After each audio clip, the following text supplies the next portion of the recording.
Okay, welcome to another episode of On the Wrist from Off the Cuff. Another awesome Seiko to review for you guys. A little bit about the brand. They were founded back in 1881. They are Japanese in origin, but now have factories throughout Asia. They cover all market segments from entry level to high end. In terms of the type of watch, this is a dive watch. Some key common characteristics and design when you're looking for a diver. Of course, you're going to want water resistance through some type of screw down crown. You're going to want something that's tough, legible, with a dive time bezel, and a diver's extension is always nice if on bracelet. This is the Prospex Save the Ocean Special Edition SRPH77 for the international, or SBDY117 on the JDM side of the house. Now, one thing to mention, this particular model it's a special edition celebrating the Antarctic conservation efforts that Seiko's making, and it has this great gradient blue-green dial evoking the icy seas with this great dye-stamped patterning to suggest the penguin, kind of swimming there under the water, or in the previous release, footprints in the snow. Now, this actually comes on a really great silicone strap from Seiko. I did put it on the good old reliable monster bracelet, 20 millimeters on there. You've seen me pair this strap with previous baby tunas before, and I'm still loving the look. And honestly, it looks like Seiko loves the look because they're re-releasing, or I should say reimagining the Arnis, and they're doing like a full metal Arnie, and it's on, you guessed it, yes, a monster style bracelet. So again, it's just kind of that OEM plus modding thought process coming through again. But I really did love this dial, and I think this might actually be kind of the best affordable mini auto tuna yet, so I'm looking forward to sharing that with you guys. So with all that said, let's go ahead, zoom the camera out, get this piece in hand, and take a closer look. All right, guys, so that dial is just gorgeous. Check it out. Now, it's not quite, grand Seiko. Let me get it to focus there. It's really, the camera's loving the pattern behind. So, let me actually, there we go. So, this thing is fantastic. What I really enjoy is, all of these prior Mini-Tuna releases have all had very specific color palettes. This one actually, although it does have a great pop with that blue dial and the textures and everything, in terms of the case, you're getting a full metal shroud. The insert, has that metal look. It might have a little bit of a tint of kind of a cool icy gray blue. I'm not sure if that's my eyes playing tricks on me or if that was something on purpose where Seiko might have put a thin coating of something on there. But it's, it's very nice and very versatile, so it pairs really well with this bracelet, which I really, really dig. And man, just look at that. There's little details, whether it's the little concentric circles on the bezel insert or of course the dial. And from there, it's a very traditional tuna dial in that it does have the circular indices, except for of course the 12 o'clock there. Very, very nicely done. And let's even get some bezel action going.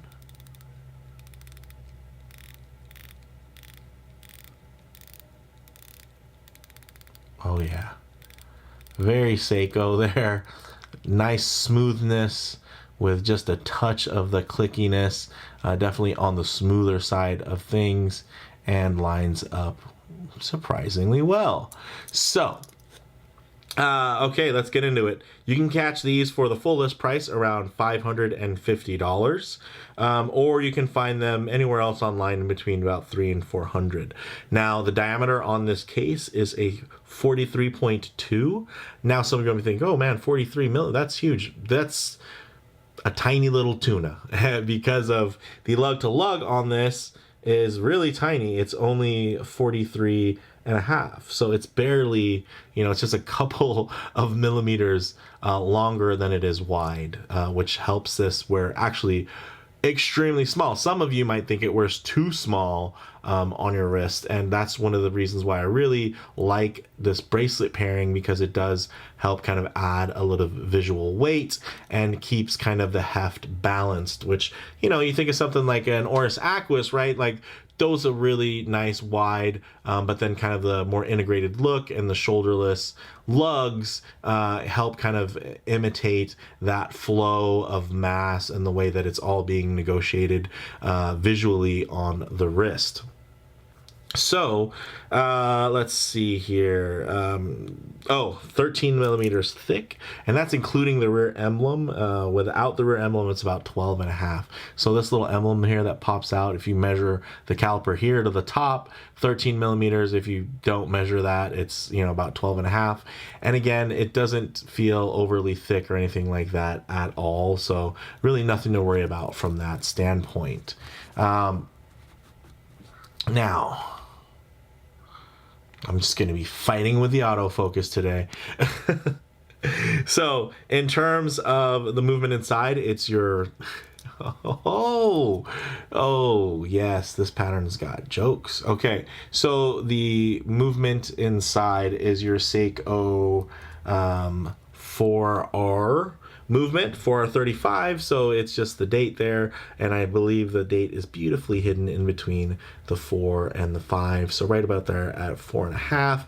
And it does have a black date disc, and this gradient dial really helps, really helps disguise that window, the date window, the opening. So I can absolutely appreciate that. I think it looks fantastic. Something I can't say for the previous iteration, which was a little bit more on kind of the cooler blue side, more of a white with a shade of blue, where they had a white date disc, and it just it stood out a bit too much for me.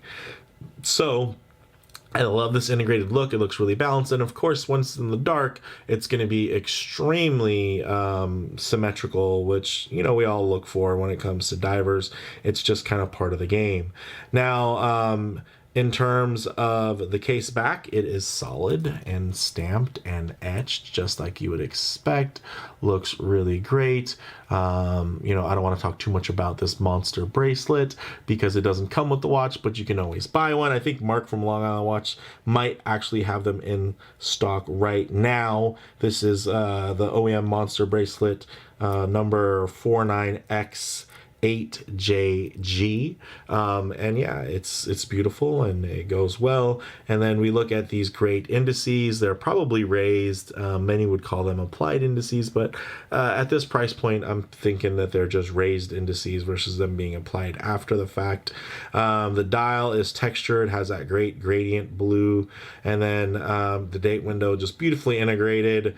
Also, you're getting brushed hour and minute hands with a black and gold tipped seconds hand. So very, very cool right there. That gold tipped seconds hand really pops over this dial, and it actually brings out the green hues within the dial really, really well when you are focusing on that seconds hand. Let me try to catch it in the light. There we go.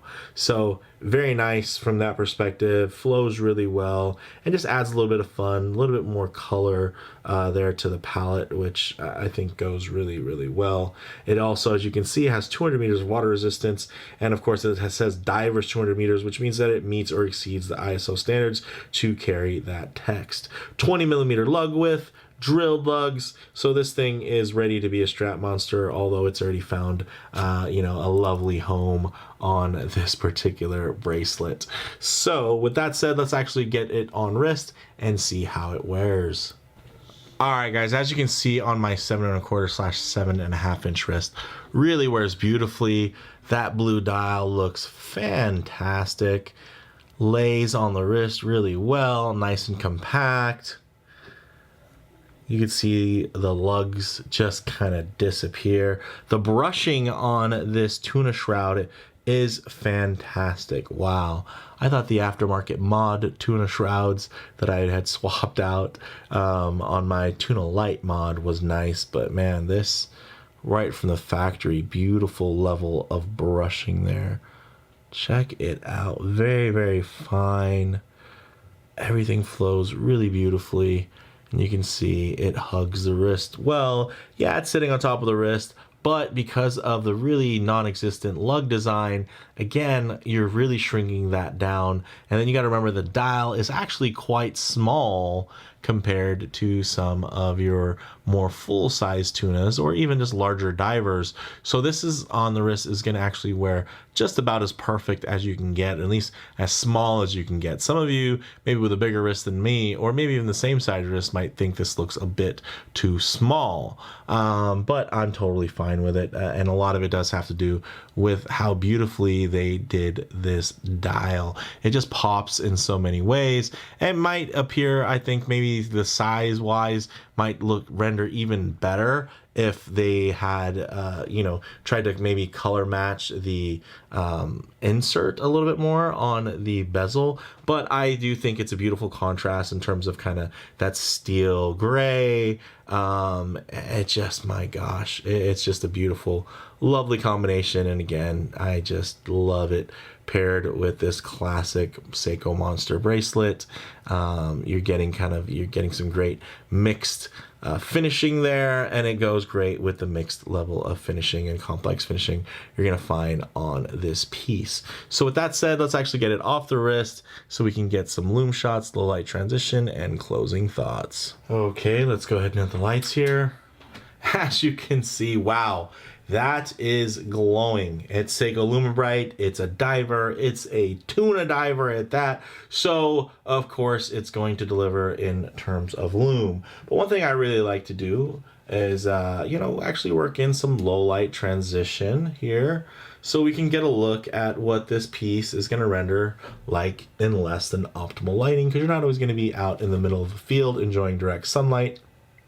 A lot of times you're going to be coming in and out of, maybe in and out of indoors, walking underneath an overhang, or just walking underneath the shade of a tree. So it's nice to see what it'll look like in less than optimal lighting, including mixed lighting, where you can get an idea of how everything will contrast in terms of overall legibility.